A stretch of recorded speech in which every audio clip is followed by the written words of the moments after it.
Hallelujah, जय मसीह की, praise the Lord. आज के इस नए दिन के लिए हम पिता को धन्यवाद दें। आइए उनकी हुज़ूरी में आएँ और आज वचन के द्वारा हम उनकी इच्छा को जानें।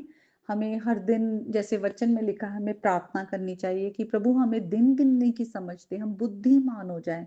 हम परमेश्वर की इच्छा के लिए जिएँ और उनके दिए हुए कामों को हम समय रहते हुए करें, क्योंकि हमें नहीं मालूम कि हमारी ज़िंदगी का आखिरी दिन कौन-सा है।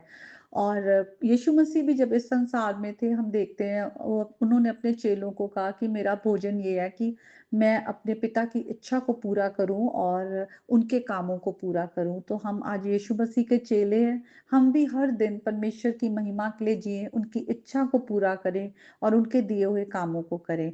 तो आइए हम वचन के द्वारा परमेश्वर की इच्छा को जानेंगे।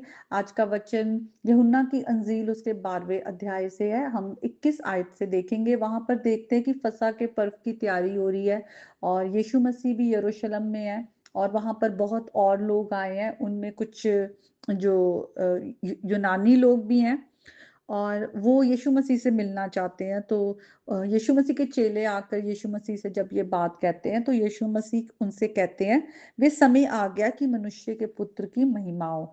तो यीशु मसीह ये अपने क्रूसिफिक्शन के लिए, क्रूस पर चढ़ाए जाने के लिए कह रहे हैं कि किस तरह से यीशु मसीह अपनी पिता की इच्छा को पूरा करेंगे, पिता को महिमा देंगे, क्रूस पर चढ़ाए जाएंगे, क्रूस की मृत्यु लेंगे अपने ऊपर हमारे गुनाहों से हमें छुड़ाने के लिए, हमें पाप से छुड़ाने के लिए और हमेशा की मृत्यु से छुड़ाने के लिए। और यीशु मसीह के जी उठने के द्वारा जो है पिता को महिमा मिलेगी और पिता जो है वो पुत्र को महिमा देंगे। और उन बातों को वो कहने के बाद कहते हैं कि मैं तुमसे सच सच कहता हूं कि जब तक गेहूं का दाना भूमि में पड़कर मर नहीं जाता, वे अकेला रहता है, परंतु जब मर जाता है तो बहुत फल लाता है। तो यहाँ पे यीशु मसीह एक बीज का जो मेटाफोर देते हैं कि एक बीज है, उसको जमीन में जब गाड़ा जाता है वो मरता है, उसके बाद वो पौधा बनता है और वो फल लाता है। तो बीज मर जाता है लेकिन उसके मरने के द्वारा जिंदगी आती है, फल आते हैं। उसी तरह यीशु मसीह के क्रूस की मृत्यु के द्वारा बहुत से लोग जो है उद्धार पाएंगे। हम जो पाप के कारण मृत्यु की ओर बढ़ रहे थे, लेकिन अब यीशु मसीह की मृत्यु के द्वारा हम जीवन पाएंगे, जो कि हमेशा का जीवन है। और इसीलिए यीशु मसीह आगे कहते हैं, जो अपने प्राण को प्रिय जानता है वे उसे खो देता है, और जो इस जगत में अपने प्राण को अप्रिय जानता है वे अनंत जीवन के लिए उसकी रक्षा करेगा।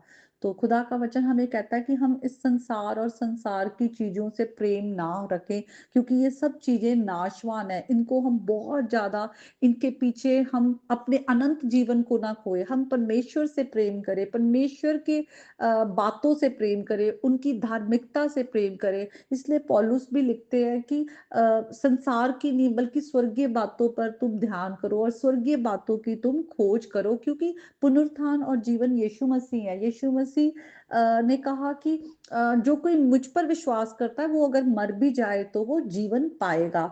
और इसीलिए हम देखते हैं कि यीशु मसीह का जो क्रूस पर चढ़ाए जाना और यीशु मसीह का जी उठना जो है, ये ये ट्रूथ है, ये सच्चाई है। और इसीलिए जो आई विटनेस थे, यीशु मसीह के चेले और भी 500 लोग और बहुत से लोग जो आई विटनेसेस थे, वो इतने ज्यादा फेथ में स्ट्रांग थे, उनको पता था कि यीशु मसीह मरकर जी उठे हैं, कि उन्होंने अपनी जिंदगी से भी प्यार नहीं किया और वो यीशु के लिए वो खुशी खुशी उन्होंने अपनी जान दे दी जब उनका विरोध किया गया, कि वो सुसमाचार का जब वो प्रचार कर रहे हैं। और हम देखते हैं किस तरह से स्तिफनुस को भी जब पत्थरवाह करके मार दिया गया, तो उसने यही कहा कि अ, अ, हे प्रभु, ये पाप उन पर मत लगा, कि जो लोग उन्हें मार भी रहे हैं उन्हें माफ कर। और उसी तरह उसने अपने प्रभु को, अपने मास्टर को इमिटेट किया। जब यीशु मसीह ने भी क्रूस पर कहा था कि अपने पिता के आगे प्रार्थना की कि हे पिता, इन्हें माफ कर, ये नहीं जानते कि ये क्या कर रहे। क्योंकि यीशु मसीह किसी पर दोष लगाने नहीं आए, बल्कि इस संसार को पाप से छुड़ाने आए। और जो यीशु मसीह के चेले हैं, वो भी वही करते हैं जो उनके स्वामी ने किया, मास्टर ने किया, प्रभु ने किया, कि आज यीशु मसीह के द्वारा हमने माफी पाई है तो हम भी दूसरों को माफ करें, ना कि उनसे नफरत करें। जो हमसे नफरत भी करते हैं हम उनसे प्रेम करें। अभी हमने देखा कि किस तरह से 2 दिन पहले 10th सितंबर को एक क्रिश्चियन एक्टिविस्ट जो चार्ली कर्क करके, उनको गोली मार दी गई क्योंकि वो बहुत बोल्डली जो प्रभु के वचन की सच्चाई को वो बोलते थे, कॉलेज कैंपसेस में जाते थे और वो प्रभु के वचन की सच्चाई के द्वारा बात करते थे, गलत बातों का विरोध करते थे और उन्हें किसी ने गोली मार दी। हम देखते हैं कि किस तरह से लोगों के अंदर नफ़रत है कि अगर हमारे बिलीव्स अलग है या हमारी सोच दूसरे की सोच से अलग है तो आजकल लोगों में टॉलरेंस नहीं है। लेकिन जो यीशु मसीह के नाम से मारे भी जाते हैं या जो सताए भी जाते हैं, प्रभु यीशु मसीह में वो जो है जो जैसे यहाँ पर लिखा है जो इस जगत में अपने प्राण को अप्रिय जानते हुए अनंत जीवन के लिए उसकी रक्षा करते हैं। तो जो प्रभु यीशु मसीह में अपने आप को बिल्कुल वो यीशु मसीह के लिए जीते हैं, वो अगर उनकी मृत्यु भी हो जाती है लेकिन वो अनंत जीवन पाएँगे और वो प्रभु के साथ है। तो हम देखते हैं लेकिन जब-जब किसी की भी प्रभु के नाम के लिए या गॉस्पेल के लिए भी किसी भी विश्वासी की मृत्यु हुई है, उसके बाद जो है गॉस्पेल जो है सुसमाचार और बढ़ा है। हम स्टेफनुस की भी मृत्यु के बाद देखते हैं किस तरह से परसिक्यूशन बढ़ गया और लोग इधर-उधर फैल गए और जो यीशु मसीह के चेले थे वो अलग-अलग जगह पे गए तो उन्होंने अलग-अलग जगह जाकर और ज़्यादा सुसमाचार का प्रचार किया। उन्होंने यीशु मसीह की मृत्यु के और उनके जी उठने के बारे में प्रचार किया क्योंकि यीशु मसीह का जो गॉस्पेल है वही है जो हमें उद्धार का जीवन देता है कि हम यीशु मसीह पर विश्वास करें। तो जब भी कोई ऐसा इंसिडेंट होता है जहाँ पर यीशु मसीह के नाम से किसी का विरोध किया जाता है या मार दिया जाता है, तो वो हमारे लिए डरने का कारण नहीं होता बल्कि और एक हमें बोल्डनेस देता है कि किस तरह से जो लोग विश्वास के लिए अपनी जान देने से भी नहीं डरते, उनका विश्वास कितना स्ट्रॉन्ग है और कोई भी जो चीज़ें अगर रियल ना हो, सच्ची ना हो, उसके लिए कोई भी अपनी जान नहीं देगा। लेकिन प्रभु यीशु मसीह में सच्चाई है, यीशु मसीह ने कहा मार्ग, सत्य और जीवन मैं ही हूँ, मेरे बिना कोई पिता तक पहुँच नहीं सकता।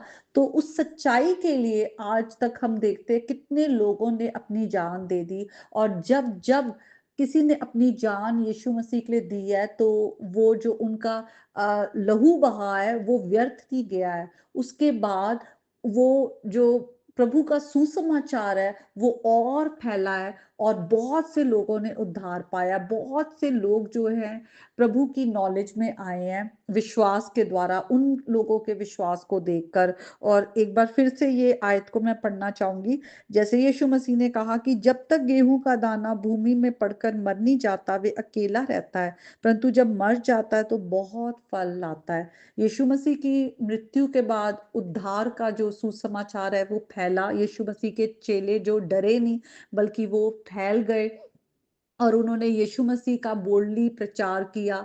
हम देखते हैं स्तिफनुस की मृत्यु के बाद बोल्डनेस के साथ लोगों ने और प्रचार किया। यीशु मसीह के चेले जिन्होंने अपनी जान दे दी और ज़्यादा जो है सुसमाचार फैलता गया और आज भी हम जब देखते हैं कि जो चार्ली कर्क करके उनकी मृत्यु हुई है, लेकिन हम जानते हैं कि उनकी मृत्यु जो है वो व्यर्थ नहीं जाएगी बल्कि सुसमाचार जो है और फैलेगा, रिवाइवल आएगा और इन इन कंट्रीज़ में भी जो यूएस है और आस-पास कनाडा है, यहाँ पर भी है, दोबारा से जो है प्रभु का नाम जो ठंडा पड़ गया है, फिर से लोग प्रभु के लिए जो है वो गरम होंगे कि हाँ, हम प्रभु पर विश्वास करें, वो अपने गुनाहों का प्रायश्चित करके परमेश्वर की ओर मुड़ेंगे और बहुत से लोग जो हैं उद्धार का जीवन पाएँगे।